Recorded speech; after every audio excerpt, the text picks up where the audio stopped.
وبركاته نحمده ونصلي على رسوله الكريم أما بعد فأعوذ بالله من الشيطان الرجيم بسم الله الرحمن الرحيم ولقد كرمنا بني آدم الآيات وقال النبي صلى الله عليه وسلم إنا من خياركم أحسنكم أخلاقا الحديث وقال الشاعر इंसान की हुर्मत का ऐलान है इस्लाम इंसान की हुर्मत का ऐलान ही इस्लाम नफरत नहीं मोहब्बत है इसका पैगाम सम्मानित उपस्थिति আজকের এই সালানা আঞ্জুমানের মাননীয় সভাপতি মহাশয় ও সম্মানিত বিচারক মণ্ডলী ও সম্মানিত অত্র জামিয়ার শিক্ষক মণ্ডলী ও সম্মানিত বাইরে থেকে আগত অতিথিবৃন্দ সকলকে জানাই আমার পক্ষ থেকে আন্তরিক শুভেচ্ছা।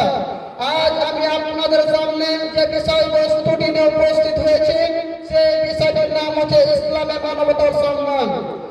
এই ব্যাপারে যদি সর্বপ্রথম গবেষণা করতে যাই তাহলে জানতে পারবো যে ইসলামে মানবতার সম্মানের গুরুত্বটা কি।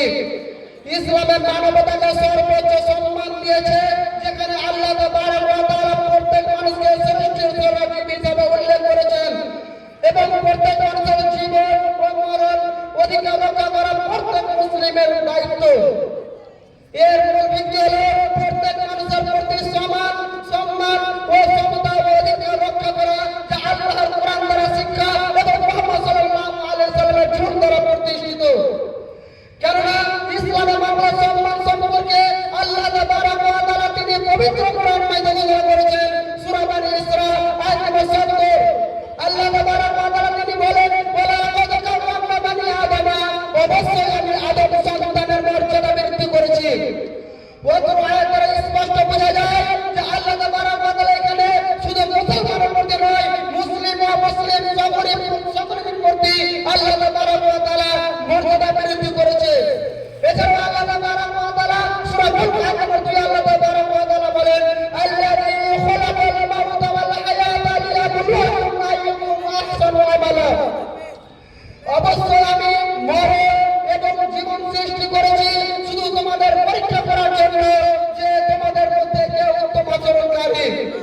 ওই আয়াতে বোঝা যায় যে আল্লাহ তাবারক ওয়া তাআলা আমাদেরকে সৃষ্টি করেছে এই কারণে যে আমাদের মধ্যে কে উত্তম আচরণকারী। উত্তম আচরণের মাধ্যমে হচ্ছে মানবতার সম্মান রক্ষা করা। আজ আমরা বুঝতে পারলাম না যে ইসলামে মানবতার সম্মান কাকে বলে। ইসলামে মানবতার সম্মান হলো সকল মানুষের প্রতি সমান মর্যাদা দেওয়া, তাদের অধিকার রক্ষা করা এবং ন্যায় ও করুণার সাথে আচরণ করা। এক কথা বলা যায় ইসলামে মানবতাকে সর্বোচ্চ সম্মান দিয়েছে এবং মানুষকে শ্রেষ্ঠ জীব হিসাবে ঘোষণা করেছে এবং মুহাম্মদ সাল্লাল্লাহু আলাইহি সাল্লামকে ইসলামে মানবতার সম্মান ইসলামের রোল মডেল হিসেবে উপস্থাপন করেছে। সকল মানুষ আল্লাহর পক্ষ থেকে সম্মানিত। কারো প্রাণ রক্ষা করা মানে পুরো মানব জাতিকে রক্ষা করা সমান, মানুষের ক্ষতি করা হারাম এবং ন্যায় বিচার মুসলিম ও মুসলিমের প্রতি করতে হবে। কারণ আল্লাহ তাবারক ওয়া তাআলা তিনি পবিত্র কোরআন মাধ্যমে ঘোষণা করেছেন। আল্লাহ তাবারক ওয়া তাআলা বলেন ইন্নাল্লাহা ইয়ামুরু বিল আদলি ওয়াল ইহসান, আমি অবশ্যই মানুষের প্রতি ন্যায় বিচার এবং অধিকার আদেশকে উপকার করার আদেশ দিয়েছি।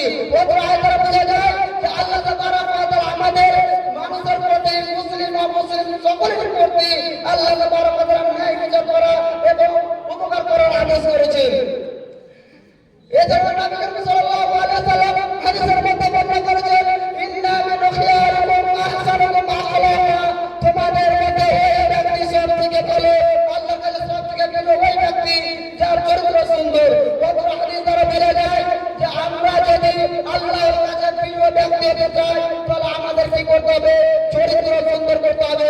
কারণ আমরা যদি মানবতার সম্মান রক্ষা করতে চাই তাহলে আমাদেরকে সুন্দর চরিত্র উত্তম চরিত্র আমাদেরকে ঠিক করতে হবে। কেননা এছাড়া আল্লাহ তাবারক ওয়া তাআলা তিনি পবিত্র কোরআন মাধ্যমে ঘোষণা করেছেন। সূরা হুজুরাতে আল্লাহ তাবারক ওয়া তাআলা বলেন ইন্না আকরামাকুম ইনদাল্লাহি আতকাকুম, আল্লাহর কাছে ওই ব্যক্তি সবচেয়ে প্রিয়, ওই ব্যক্তি সম্মানিত যে সবচেয়ে তাকওয়াবান। ওই আয়াতে বোঝা যায় যে আল্লাহর কাছে ওই ব্যক্তি সবচেয়ে প্রিয়, আল্লাহর কাছে ওই ব্যক্তি সবচেয়ে উত্তম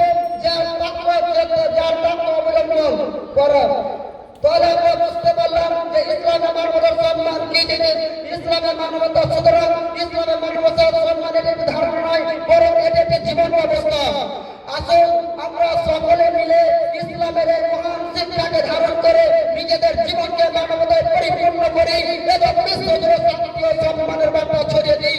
আমরা যেন আল্লাহর কাছে উত্তম বান্দা হিসেবে বিবেচিত হতে পারি এবং আমরা যেন ইসলামের মানবতার সম্মান রক্ষা করতে পারি।